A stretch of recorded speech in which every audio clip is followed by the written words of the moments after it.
Students welcome to my class.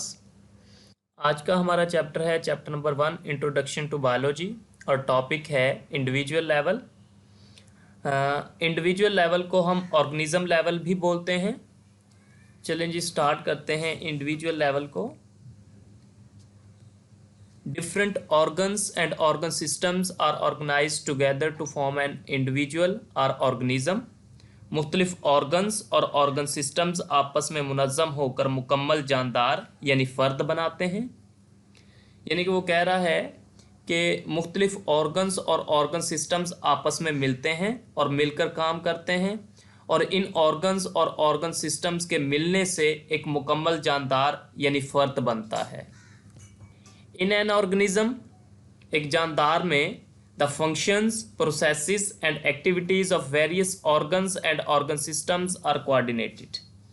एक जानदार में ऑर्गन्स और ऑर्गन सिस्टम के तमाम अफ़ाल, अमाल और सरगर्मियाँ बाहम रब्त में होती हैं, कोऑर्डिनेशन में होती हैं, एक दूसरे के साथ मिलकर काम कर रहे होते हैं। तो स्टूडेंट्स वो कह रहा है कि मुख्तलिफ ऑर्गन्स और ऑर्गन सिस्टम्स आपस में मिलते हैं और मिलकर एक मुकम्मल जानदार यानी फ़र्द बना देते हैं।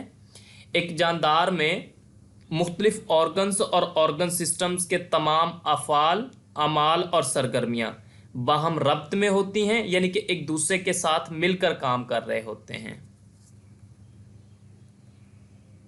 For example, when a man is engaged in continuous and hard exercise, not only his muscles are working but also there is an increase in the rate of respiration and heartbeat। वो कह रहा है मिसाल के तौर पर जब कोई इंसान किसी मुसलसल और सख्त काम में मसरूफ़ हो तो ना सिर्फ उसके मसल्स काम करते हैं बल्कि रेस्पिरेशन और दिल की धड़कन की रफ्तार भी बढ़ जाती है।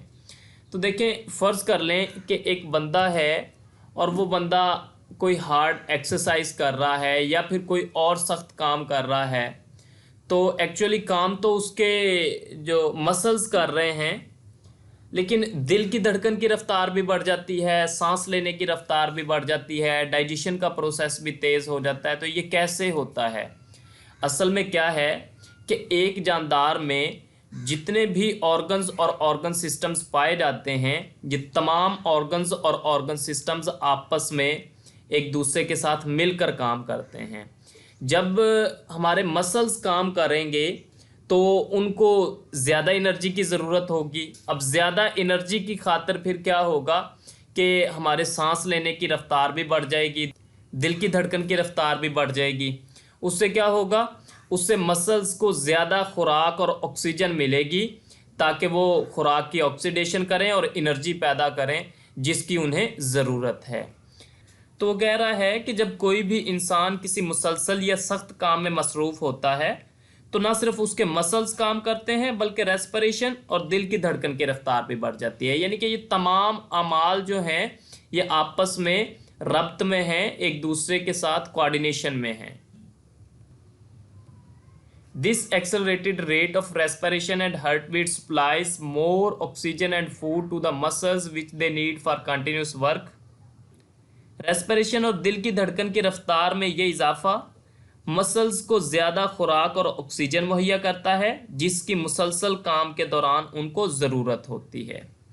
तो स्टूडेंट्स, हमने इंडिविजुअल लेवल को डिस्कस किया है कि जब मुख्तलिफ ऑर्गन्स और ऑर्गन सिस्टम्स आपस में मिलते हैं तो एक मुकम्मल जानदार यानी फ़र्द बनता है। एक जानदार में मुख्तलिफ ऑर्गन और ऑर्गन सिस्टम्स के तमाम अफ़ाल, अमाल और सरगर्मियाँ बाहम रब्त में होती हैं, यानी कि ये तमाम ऑर्गन और ऑर्गन सिस्टम्स आपस में मिलकर इकट्ठे काम कर रहे होते हैं।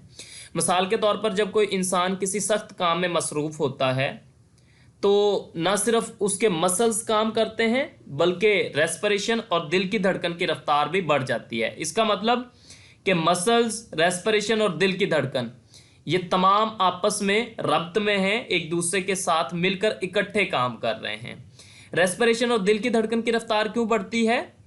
रेस्पिरेशन और दिल की धड़कन की रफ्तार इस वजह से बढ़ती है ताकि मसल्स को ज़्यादा खुराक और ऑक्सीजन मिल सके जिनकी मुसलसल काम के दौरान मसल्स को ज़रूरत है।